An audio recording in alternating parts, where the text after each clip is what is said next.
नमस्कार दोस्तों। रीट की परीक्षा में शामिल होने वाले सभी परीक्षार्थियों को पूर्व में ही हार्दिक शुभकामनाएं। बहुत जल्द ही 26 तारीख को ये परीक्षा आयोजित होने जा रही है। आज इस परीक्षा से संबंधित मैं उन महत्वपूर्ण बिंदुओं की आपके साथ चर्चा करूंगा जो परीक्षा के दौरान परीक्षा देते समय आपको ध्यान देने हैं। अगर आप इनमें से कोई गलती करते हैं तो हो सकता है आपको इस परीक्षा से संबंधित बड़ा नुकसान उठाना पड़ सकता है। तो मैं उन पहलुओं से, इन बातों से आपको अवगत करवाऊंगा जो परीक्षा के दौरान परीक्षा कक्ष में आपको सावधानी रखनी है, किस प्रकार आपको पेपर अटेम्प्ट करना है, किस प्रकार ओएमआर को भरना है और क्या क्या सावधानी आपको रखनी है, क्या क्या आपको करना है और क्या क्या नहीं करना है, इनके बारे में आपको बताऊंगा। तो दोस्तों, आपका स्वागत है हमारे YouTube चैनल पे। आप हमारे साथ बने रहिए और इस वीडियो को अंत तक देखेंगे तो आपको परीक्षा देने में कोई दिक्कत का सामना नहीं होगा। कोई भी परीक्षा आप देंगे, ये परीक्षा की तैयारी करेंगे जो 2 लेवल पे हो रही है, उस 2 लेवल की तैयारी के साथ साथ आपको परीक्षा के जो प्रोटोकॉल्स होते हैं, परीक्षा कक्ष में जो आपको सावधानियां बरतनी पड़ती है, उनके बारे में आपको चर्चा करूंगा। तो आपको पता है कि जो परीक्षा का समय है वो 2 पारियों में, एक प्रथम सत्र और एक द्वितीय सत्र, प्रथम पारी और द्वितीय पारी, 2 पारियों में परीक्षा जो है वो संपन्न होने जा रही है। प्रथम पारी का जो समय है वो प्रातः 10 बजे से दोपहर 12:30 बजे तक का रखा गया है और द्वितीय पारी उसका जो समय है वो दोपहर 2:30 बजे से 5:30 बजे तक, 2 पारियों में हमारी परीक्षा आयोजित होगी। राजस्थान के इतिहास की सबसे बड़ी परीक्षाओं में एक परीक्षा है रीट। हर कोई इसी की चर्चा कर रहा है, तो हमें इन बिंदुओं की जानकारी होनी चाहिए कि हमें क्या क्या सावधानी रखनी है। तो समय मैंने आपको बताया कि आपको प्रातः 10 बजे से 12:30 और दोपहर 2:30 बजे से 5 बजे तक, यानी 2.5 घंटे के 2 सत्र में ये परीक्षा आयोजित की जाएगी। लगभग 25 लाख विद्यार्थी, राजस्थान के 25 लाख परीक्षार्थी इस परीक्षा में बैठेंगे। तो सही मायने में बहुत बड़ी परीक्षा है। तो आपको अब ध्यान क्या क्या रखना है?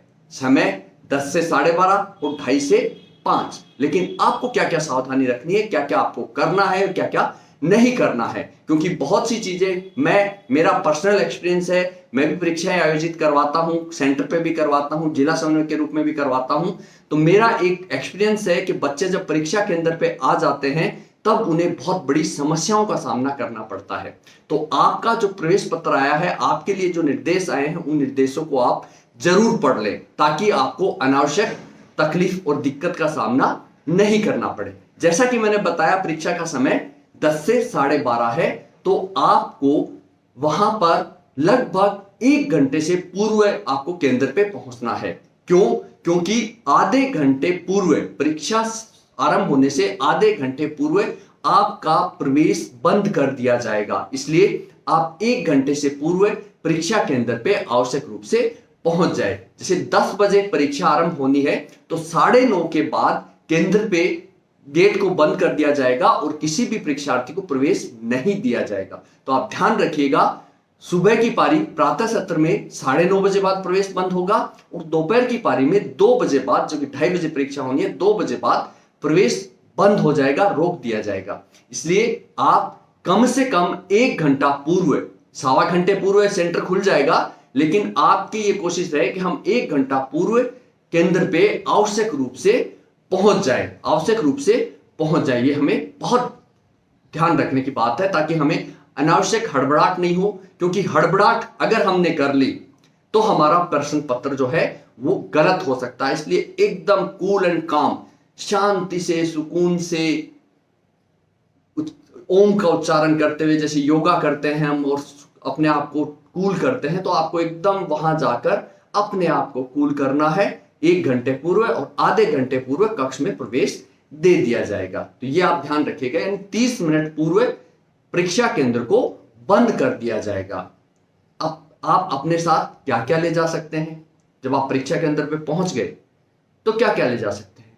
तो आपके पास जो चीजें आपके लिए निर्धारित है, जैसे प्रवेश पत्र आप अपने साथ रख सकते हैं, काला अथवा नीला बॉल पॉइंट पेन, ध्यान रखिएगा, काला अथवा नीला एक प्रवेश पत्र, काला अथवा नीला बॉल पॉइंट पेन, एक कोई भी आपका पहचान पत्र, आईडी, फोटो युक्त आईडी आपके पास होनी चाहिए। और जो आईडी आप लेके जा रहे हैं उसकी फोटो कॉपी, एक फोटो प्रति स्वयं द्वारा प्रमाणित आपके साथ होनी चाहिए। इन 4 चीजों के अलावा आपके पास कुछ भी नहीं होना चाहिए, क्योंकि अगर आप इन 4 चीजों के अलावा कुछ भी सामग्री अपने साथ रखेंगे तो परीक्षा के दिन अनावश्यक रूप से आपको तनाव देगा। क्यों? क्योंकि परीक्षा के अंदर पे आपको रोका जाएगा, ये चीजें रखने के लिए कहा जाएगा। इसके अलावा जो भी चीजें होगी आप तनाव में आएंगे। तो परीक्षार्थियों, प्यारे विद्यार्थियों, आपको शुभकामनाएं हैं, लेकिन ये चीज आप ध्यान रखेंगे, प्रवेश पत्र, नीला अथवा काला बॉल पॉइंट पेन और फोटो आईडी और उसकी स्वयं प्रमाणित की फोटो प्रति, ये आप जरूर से आप साथ रखेंगे। तो ये आपको कैरी करना है। इसके अलावा आपके पास कुछ भी नहीं होना चाहिए। अब आपको जो फोटो आईडी है वो कौन सी होनी चाहिए आपके पास? जो भी आपके पास है, ड्राइविंग लाइसेंस है, पैन कार्ड है, आपका जो वोटर आईडी कार्ड है, किसी संस्था के द्वारा दिया गया आईडी कार्ड है, पासबुक है, फोटो आईडी पासबुक है, जो भी आपके पास फोटो युक्त अवेलेबल है, पैन कार्ड, वोटर कार्ड, पहचान कार्ड, या किसी प्रमाणित अधिकारी भी आपको प्रमाणित करके दे सकता है, फोटो को प्रमाणित करके कि ये संबंधित व्यक्ति ही है, मैं स्वयं प्रमाणित करता हूं, यानी गजेटेड ऑफिसर भी। लेकिन आपको जो फोटो आईडी आपके पास है, सबके पास है, Aadhaar card, PAN card, voter card, passbook, photo युक्त वाली पासबुक, ये साथ में आपको लेकर जानी है। इनके बिना आपको प्रवेश नहीं मिलेगा। तो ध्यान रखिएगा, ये वोटर आईडी, ये पहचान पत्र आपको अपने पास रखना है। अब आपको क्या नहीं ले जाना है, ये बहुत बड़ी समस्या होती है। मैं अक्सर परीक्षा केंद्रों पे देखता हूं, विद्यार्थियों की यही सबसे बड़ी समस्या होती है, विशेषकर महिला विद्यार्थियों के साथ, क्योंकि वो चूड़ी पहनती है, कान में बालियां पहनती है, अंगूठियां पहनती है, तो इनके साथ समस्याएं आ जाती है और अनावश्यक परीक्षा केंद्रों पे आपके पास तनाव की स्थिति उत्पन्न होती है। और अभी कुछ एक लेटेस्ट न्यूज देखी थी कि किसी महिला ने ये जो जेवर पहन रखे थे, अब परीक्षा देनी जरूरी थी, उसने बाहर किसी जो खड़े थे उनको पकड़ा दिया कि मैं परीक्षा दे के आ रही हूं, लेकिन वो दोनों लड़के उसके जेवर को लेकर भाग गए। ऐसी समस्याएं भी होती है, इसलिए आप इन अनावश्यक चीजों से बचने के लिए आपको क्या नहीं ले जाना है उन पर भी आपको पता होना चाहिए कि परीक्षा कक्ष में मोबाइल, ब्लूटूथ, कोई भी इलेक्ट्रॉनिक आइटम नहीं होना चाहिए। घड़ी, चैन, अंगूठी, कान के टॉप्स, लॉकेट, ये सामग्री नहीं होनी चाहिए। हाथ पर कोई अगर आपने मोली वगैरह या धागा वगैरह बांध रखा है वो नहीं होना चाहिए। ये चीजें आपको एकदम अवॉइड, यानी जो चीज ले जानी है 4 चीजें, प्रवेश पत्र, पेन और फोटो आईडी, उसके अलावा आपके पास कुछ भी नहीं होना चाहिए। प्यारे विद्यार्थियों, कोरोना काल चल रहा है, मास्क जरूर साथ में लेके जाइएगा। मास्क जो है उसको अपने साथ जरूर लेके जाइएगा, मास्क के बिना केंद्र पे मत जाइएगा। तो मास्क रखिएगा। अगर आपके पास ये सामग्री पकड़ी जाती है तो जो सार्वजनिक परीक्षा रोकथाम अधिनियम 1992 है उसके तहत आपके विरुद्ध कार्रवाई अमल में लाई जा सकती है। तो आप ये चीजें ध्यान रखेंगे कि हमें ये चीजें कैरी नहीं करनी है। तो आप कुछ भी नहीं, न आपके पास लॉकेट होना चाहिए, न बाली होनी चाहिए, न टॉप्स होने चाहिए, न घड़ी होनी चाहिए, न अंगूठी होनी चाहिए, यानी आपको कुछ भी कैरी नहीं करना है, कुछ भी कैरी नहीं करना है। तो ये आप, उम्मीद करता हूं आप ये चीजें ध्यान रखेंगे क्या आपको ले जाना है।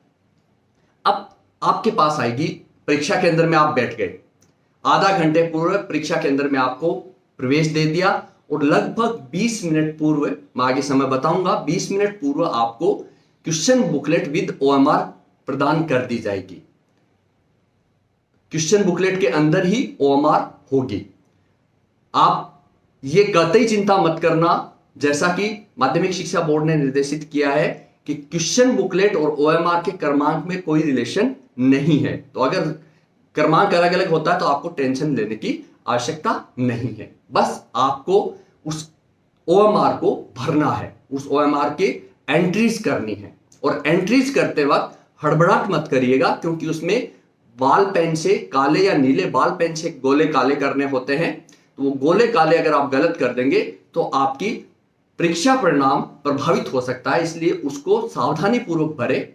समझ में नहीं आ रहा है तो आपके कक्ष में 2 इन्विजिलेटर अर्थात वीक्षक होंगे, उनसे आप पूछकर उनको आप भर सकते हैं। तो उसको हड़बड़ाहट न करें, जल्दबाजी न करें। अपने हस्ताक्षर करने हैं, उस पर इन्विजिलेटर के हस्ताक्षर भी होने हैं, तो ये भी आपको ध्यान रखना है। इसके अलावा उस पर कुछ भी एंट्री नहीं करनी है। जो पूछा गया है उसकी ही एंट्री ब्लैक और ब्लू बॉल पॉइंट पेन से करनी है, तो आप ध्यान रखिएगा। उसके अलावा आपको कुछ भी नहीं रखना है।